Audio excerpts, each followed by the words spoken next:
지금은 모르겠지만 코로나 이전에 한국을 많은 사람들이 이제 관광을 왔었죠. 관광을 왔는데 뭐 우리나라 이제 화장품 인기 많았고 뭐 김 같은 거 이런 소비재뿐만 아니라 특별히 가전제품을 많이 사간다고 그러죠. 그래서 뭐 쿠쿠 압력밥솥, 전기 압력밥솥 이런 것들은 그냥 날개도 친 듯이 또 중국 상인들의 사람들에 의해서 많이 팔려 나갔습니다. 그만큼 어떤 얘기입니까? 잘 만든다는 얘기죠.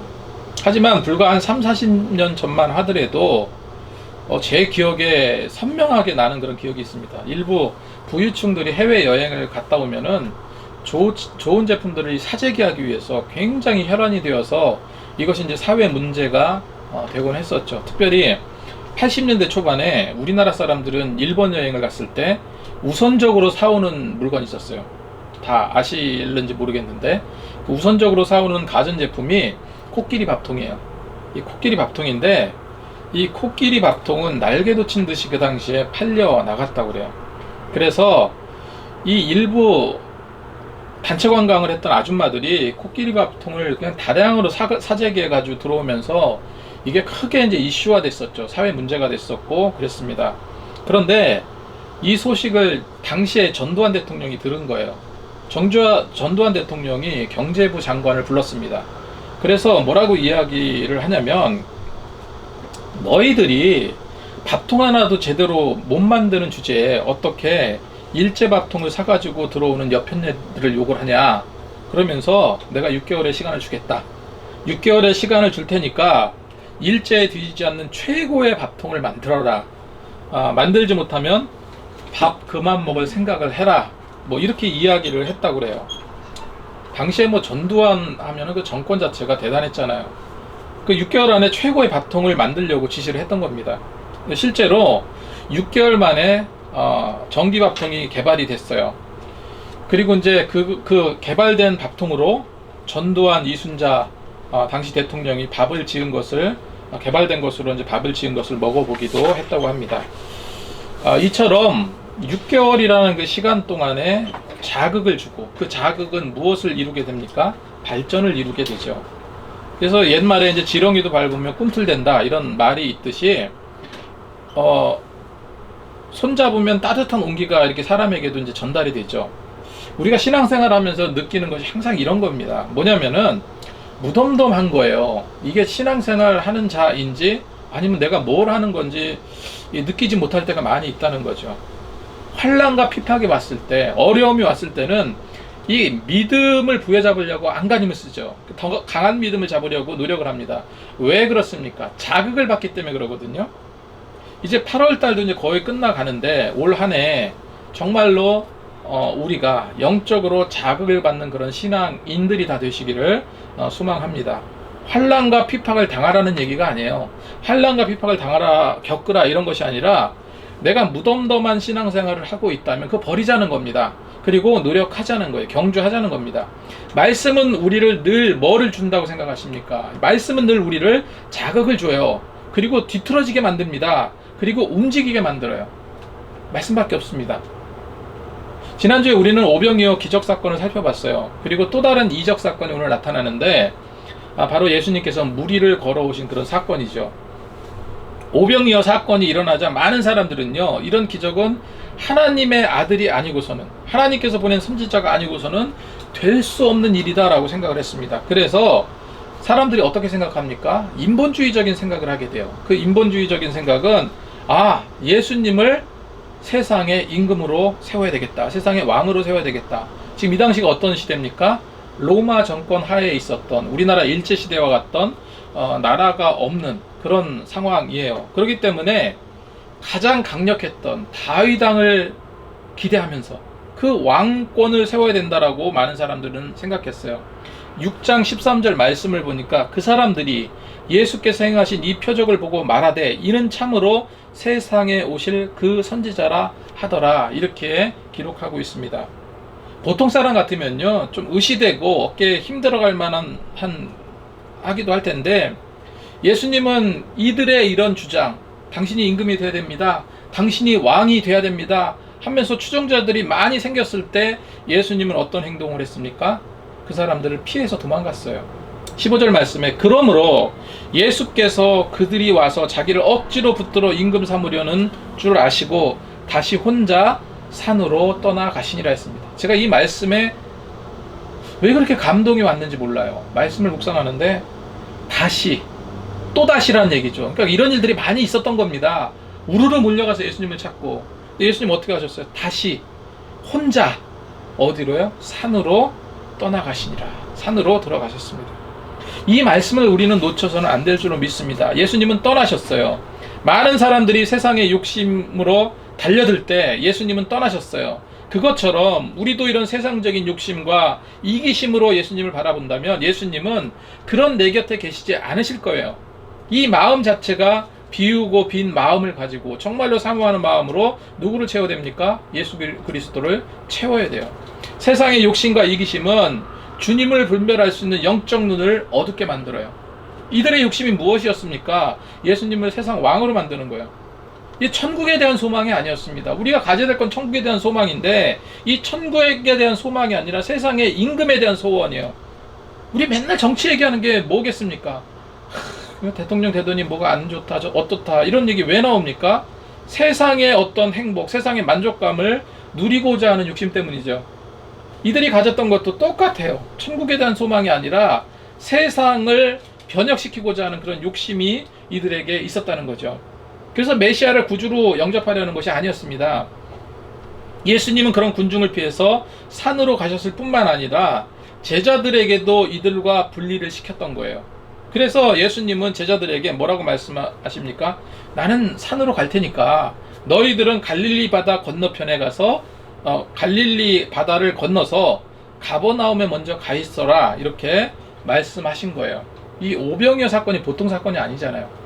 끝나고도 뭐 어제 제가 정광훈 목사의 그 영상을 좀 보게 됐는데 뭐 거기는 그냥 거의 성도들이 반 그냥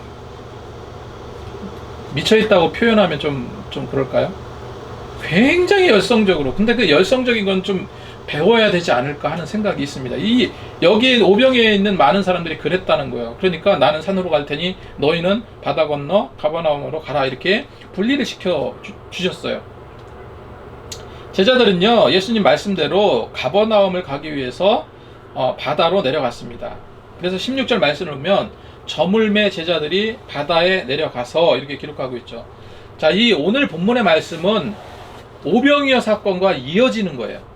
오병이어 사건이 다 이루어지고 기적이 베풀고 12광주리가 나머진 그 날이에요. 그날 밤입니다. 저물어서 제자들이 바다로 내려갔다라고 기록하고 있는데 마가복음을 보면 조금 더 상세하게 기록을 하고 있어요. 마가복음 6장 45절 46절 말씀을 보면 예수님께서 재촉하셨다 기록하고 있어요. 예수님께서 즉시 제자들을 재촉하사 이렇게 기록하고 있어요. 자기가 무리를 보내는 동안에 배를 타고 앞서 건너편 벳세다로 가게 무리를 작별하신 후에 기도하러 산에 가시니라.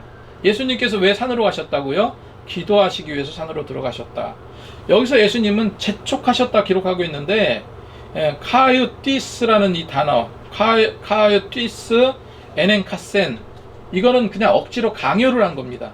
억지로 강요하다라는 뜻을 가지고 있어요. 그래서 제자들에게 억지로 배를 타고 벳세다로 가게 하신 겁니다. 이처럼 예수님께서 제자들과 세상 사람들과 이렇게 억지로 떼어놓은 것처럼 우리도 세상의 유혹과 시험, 걱정, 근심, 고민, 스트레스 어떻게 됩니까? 억지로 떼어놓도록 우리는 노력해야 될 줄로 믿습니다. 그래서 오늘 너무나 유명한 그 물 위로 걸어오신 예수님의 기적사건을 통해서 우리는 몇 가지를 확인하고 넘어가야 되기 원하는데 무언가 좀 확인하고 넘어가기 원하는데 첫 번째로 예수님이 정말 물 위로 걸어가셨을까 하는 점이에요. 예수님께서 정말 물 위로 걸어가셨을까? 정말 예수님께서 물 위로 걸어가실 수 있는 능력을 갖고 계신가? 이거에 대한 의문이 아닙니다. 이미 5,000명이 넘는 사람들이 오병이어 기적을 체험했어요. 이미 그런 능력은 있어요.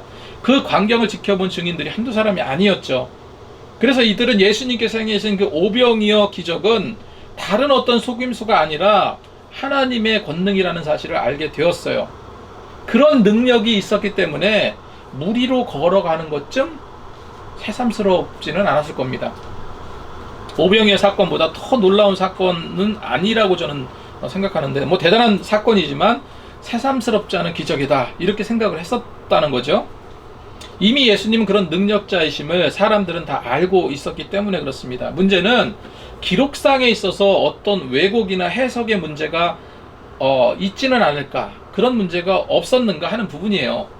그래서 차근차근 그 당시의 상황을 살펴보기 원하는데, 제자들은 그렇게 예수님과 헤어져서 열심히 노를 저으면서 갈릴리 바다는 아니죠, 호수인데 워낙 크다 보니까 바다로 부르고 있습니다. 그 바다를 건너가고 있었습니다. 그때 그 상황을 요한은 17절 말씀에 이렇게 기록하고 있죠. 배를 타고 바다를 건너 가버나움으로 가는데 이미 어두웠고 예수는 아직 그들에게 오시지 아니하셨더니, 이렇게 기록하고 있습니다. 저는 이 상황이 굉장히 중요하다고 생각해요. 왜 중요하냐면은 이미 어두워졌어.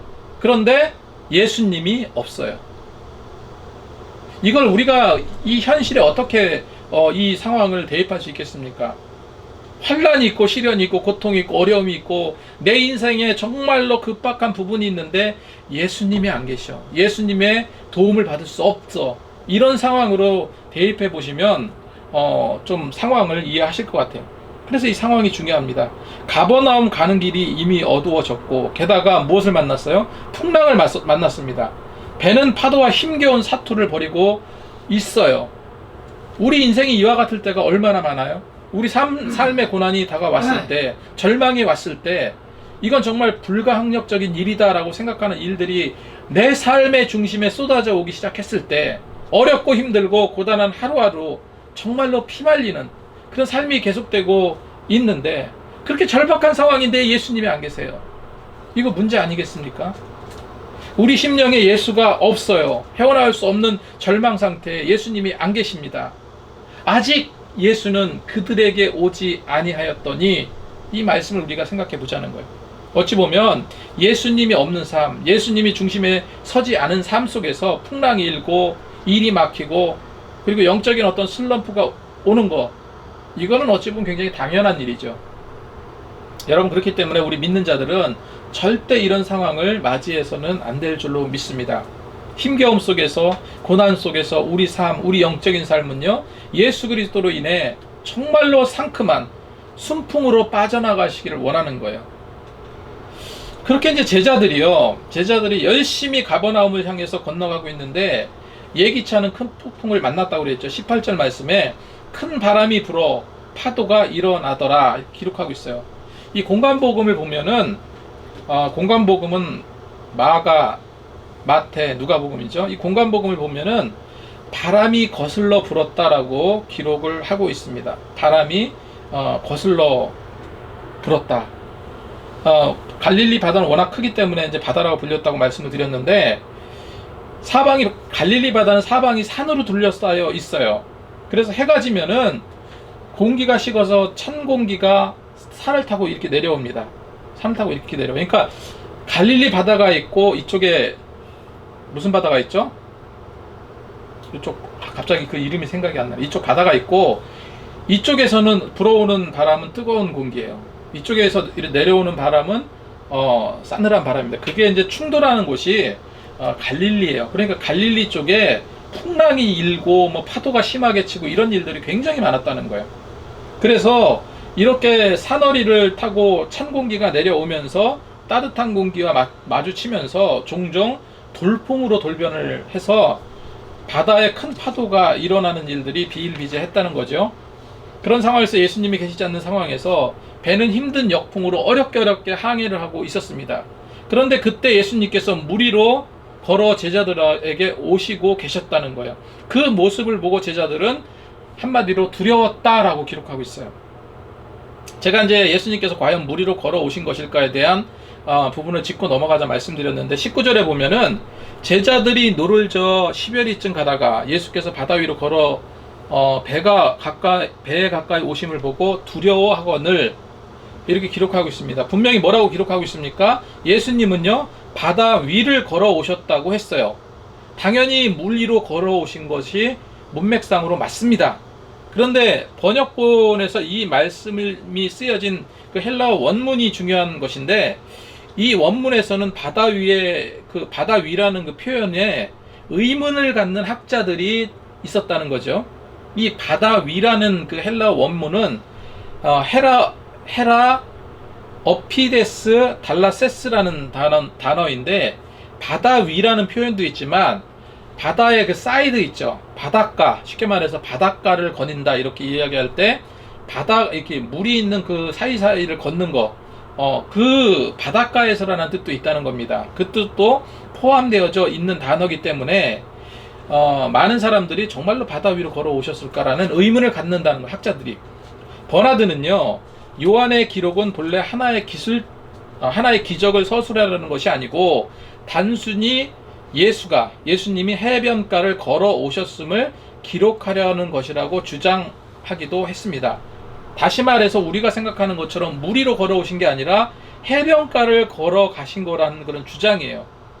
그렇다면 정말 예수님은 그때 해변가를 걷다가 그런 가운데서 제자들을 만난 것이겠습니까? 결론부터 말씀드리면, 예수님이 물 위로 걸으신 게 아니라 해안가로 걸어오셨다고 주장하는 것은요, 사도 요한의 기록 의도와 전혀 상관없는 일이고, 이건 말장난이에요. 그대로 말장난입니다. 예수님의 기적적인 행위를 부인하려고 하는 이런 왜곡된 그런 해석이라는 겁니다. 예수님은 분명히 초자연적인 기적의 방법으로 바다 위를 걸어오신 것이 맞습니다. 요한의 기록만 이런 논란이 있을 뿐, 다른 제자, 예를 들어서 마태나 마가나 이런 공관복음에서는 예수님께서 물 위로 걸어오신 사실을 더 명확하게 기록하고 있습니다. 그렇다면은 예수님은 왜 굳이 이런 기적을 행하셔서 물 위로 걸어오셨냐는 거예요. 왜냐면은 예수님은 기적을 위해 오신 분은 사실 아니거든요.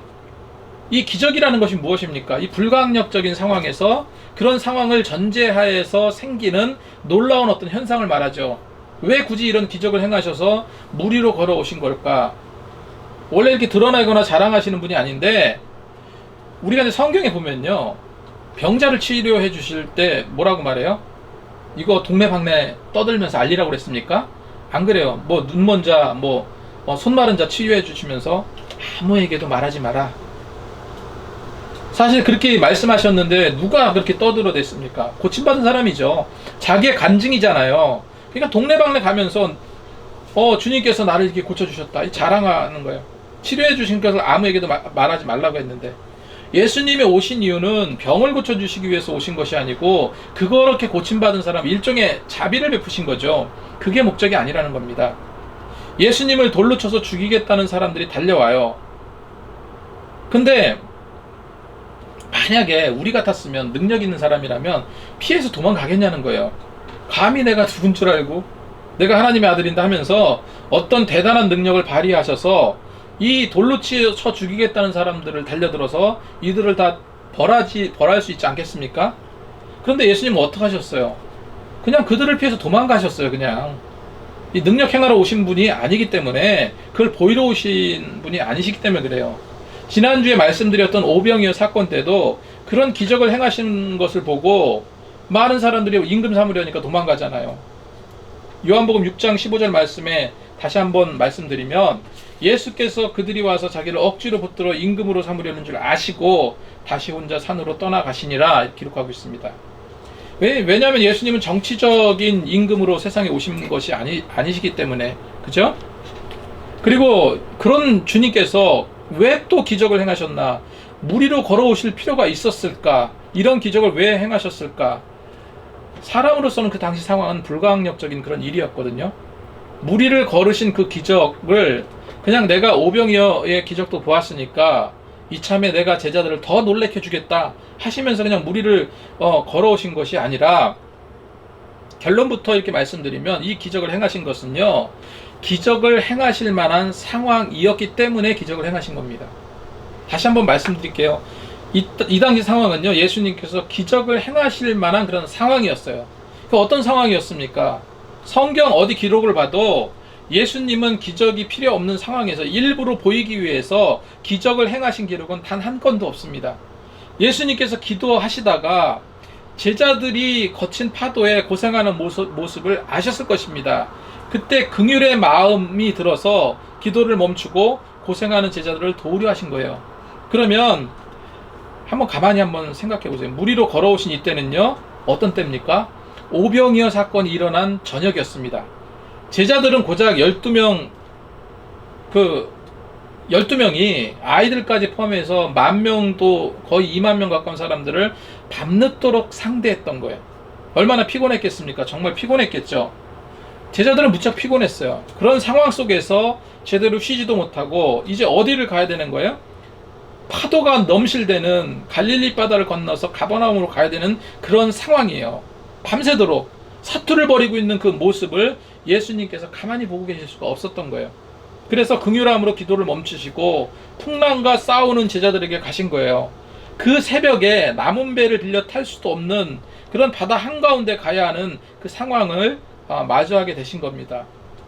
결국 예수님은 기적의 방법으로 무리로 걸어오시게 된 것인데 이것이 드러내시기 위한 것이 아니라 제자들과 예수님 사이에서 행한 기적이에요. 다른 사람들은 모르는 기적입니다. 두 번째, 요한복음과 공관복음서 간에 상충되는 시간의 부분이 있는데 당시 상황이 어땠냐면 마가복음 6장 48절 말씀을 보면 예수님께서 바다 위를 걸어가신 때, 그러니까 막 그냥 풍랑이 일어서 막 그 풍랑과 사투를 벌이는 그 시간에 바다 위를 걸어가셨다고 하는데 그 시간이 나타나 있습니다. 밤 사경이라고 나타나 있어요. 이 밤 사경은요, 오전 새벽 4시부터 해가 뜰 무렵까지의 시간을 사경이라고 해요. 그런데 가만히 한번 생각해 보세요. 그 전에 어떤 일이 있었어요? 오병이어 사건이 있었죠? 오병이어 사건이 언제 끝났겠을까요? 많은 사람들이 배가 고파서 저녁을 먹고 조금 쉬었다가 이야기도 나누고 거기를 떠났다면은 늦어도 밤 9시 10시는 어둑어둑해지면 사람들은 다 떠났을 겁니다. 그죠? 아무리 오래 있어도 밤 12시는 넘지 않았을 거예요. 오병이어 사건이.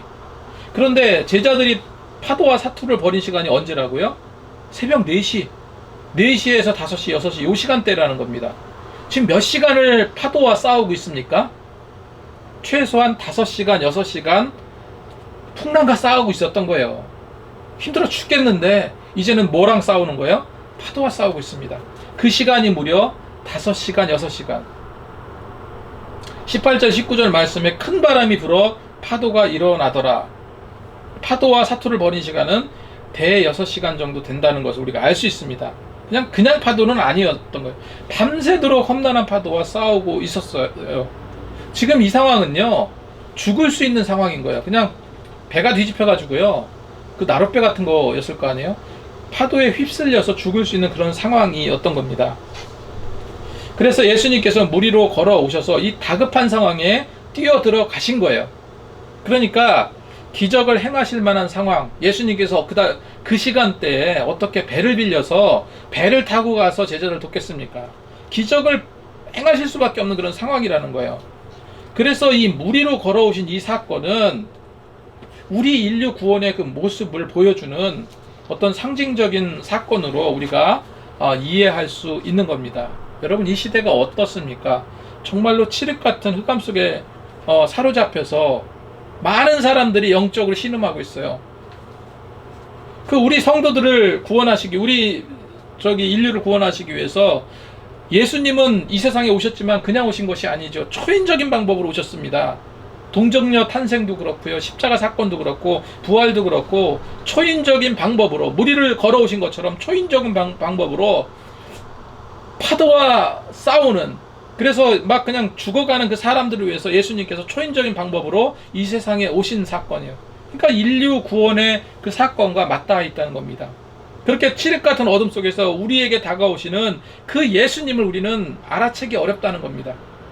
그냥 유령으로만 알고, 예수님이 다가오는 그 모습의 제자들은 뭐라고 기록하고 있습니까? 두려웠다라고 기록하고 있어요. 이 시대에 예수님을 제대로 알지도 못하고 보지도 못하고 받아들이기도 거부하고 믿기도 싫어하는 그런 근간에는 제대로 판단하지 못하고 보지 못하는 영적인 어두움이 가로막고 있어서 그렇습니다. 여러분, 죄를 이렇게 저렇게 많이 진 사람, 예를 들어서 뭐 사기치고 뭐 이은혜 이번에 뭐 사이코패스 같다고 하는데 정말로 이 사람 사기치고 저 사람 사기치고 뭐 두드려 패기도 하고 심지어 살인까지 저지른 한 사람이 있다고 치자고요. 이 사람이 본인 스스로 교회 나올 수 있을까요? 자기 죄를 알고 있기 때문에 더더욱 교회 나올 수가 없을 거예요. 그런데 만약에 죄사함의 길이 있다, 조건 없이 주님은 너를 용서하셨다, 이것이 남용돼서는 안 되겠지만 이런 확실한 진리의 길이 있다는 것을 확실히 알았을 때 이 사람의 다급함, 이 사람의 어떤 그 간절함은요 보통 사람들보다는 훨씬 더 클 거라고 저는 생각을 합니다. 그 예수님을 우리는 붙잡아야 돼요. 그 예수님의 부드러운 음성을 들을 수 있어야 돼요. 귀신이다, 유령이다 이렇게 생각하는 거는요 그만큼 영적으로 어두워졌기 때문에 그렇습니다. 아까 말씀드린 그 살인사건, 뭐 살인도 일으키고 뭐를 일으킨 그 사람이 교회 문턱을 들어가기가 너무너무 힘든 것처럼 그런 일을 많이 하면 많이 할수록 사람들은 영적으로 어두워져 있어요. 그것이 가로막고 있습니다. 그렇기 때문에 유령으로 볼 수밖에 없는 거예요, 예수님을. 그때 예수님은 제자들에게 뭐라고 말합니까? 부드럽게 이렇게 말씀하세요. 20절 말씀, 이르시되 내니 두려워하지 말라, 내니 두려워하지 말라 이렇게 말씀하셨어요. 이 부르시는 음성을요 우리는 들을 수 있어야 된다는 거예요. 그래야 살 수 있다는 거예요. 마가복음 6장 50절 말씀에 내니 두려워하지 말라, 이 말씀에는 뭐가 포함되어 있는 겁니까? 안심하라, 안심하라, 너희는 죽지 않는다, 이거예요. 그들이 다 예수를 보고 놀람이라. 이에 예수께서 곧 그들에게 말씀하여 이르시되 안심하라, 내니 두려워하지 말라. 여러분, 예수 안에 있으면, 진정한 이런 믿음이 우리에게 있으면 안심이죠, 평안이죠. 두려움은 어떻게 됩니까? 그 두려움이 변해 뭐가 돼요? 찬송가 가사 있잖아요. 내 노래 되었고, 그죠? 그 두려움이 변하여 내 노래, 네, 맞는지 모르겠는데 두려움이 사라져요. 그래서 우리는 불안정하고 불강력적인 그런 불안한 세상 속에서 예수님을 바라보는 거예요. 그래서 예수님이 우리 삶의 중심을 잡아주실 수 있어야 됩니다. 과거의 교훈이나 역사적인 사건을 되짚어보면서 우리는 오늘을 반성하게 됩니다. 우리 신앙을 우리가 점검하지 않으면 안 돼요. 늘 이런 어떤 민감한 그런 영성을 가지고 살아가야 될 줄로 믿습니다. 이 말씀을 깊이 묵상하면서 이 당시 혹독하게 고난당했던 많은 초대교회 성도들이 있죠. 이 기록된 이 말씀을 보고 많은 그 성도들이, 당시 초대교회 성도들이 얼마나 힘을 얻었을까 하는 생각도 듭니다. 우리 무리로 걸어오신 그 예수님을 기억하자, 그분의 말씀을 기억하자. 그때 예수님은 두려워하는 제자들에게 안심하라, 내니 두려워 말라 이렇게 말씀하셨지 않냐. 그 기적을 보여주신 그 예수님이 지금 우리가 겪고 있는 이 핍박과 고통과 시련에서 반드시 승리하게 해주실 거야 하면서 서로 힘내자면서 서로 그 의지하면서 이 말씀을 읽지 않았을까 하는 생각이 들어요. 여러분, 사람이 문제를 해결하는 데는요 한계가 있습니다. 문제를 풀어나가는데도 많은 고통이 따르고 시간이 걸려요. 특별히 그런 문제도 문제지만 이 마음의 병이 들어서 정신적으로 영적으로 혼란한 상태에 있다면 더욱더 힘들어집니다. 그런데 걱정하지 마시기 바랍니다. 예수님께서 모든 것을 해결해 주신다고 그랬어요. 주님은 반드시 우리 고난과 핍박과 시련을 그냥 간과하실 분이 아니라는 거예요.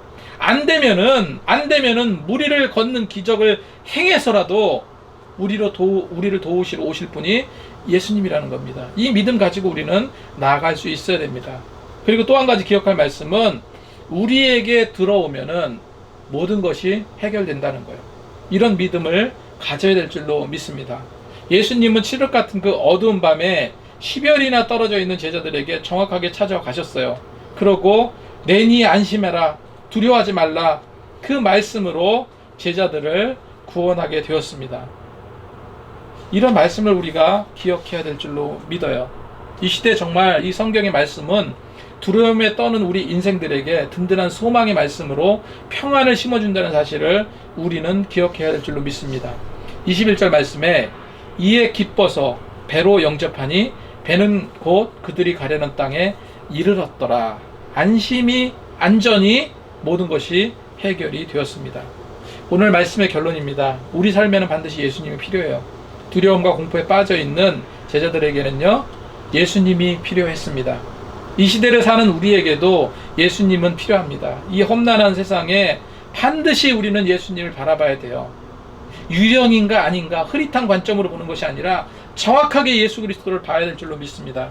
그 예수님을 바라보면, 그 예수님을 바라보면서 내 신앙을 점검하면서 한 주를 살아가더라도 민감하게 내 영적인 상태를 점검하면서 체크하면서 한 주도 한 해도 한 달도 하나님의 충만한 은혜로 사시는 저와 여러분이 되시기 바랍니다. 기도하겠습니다.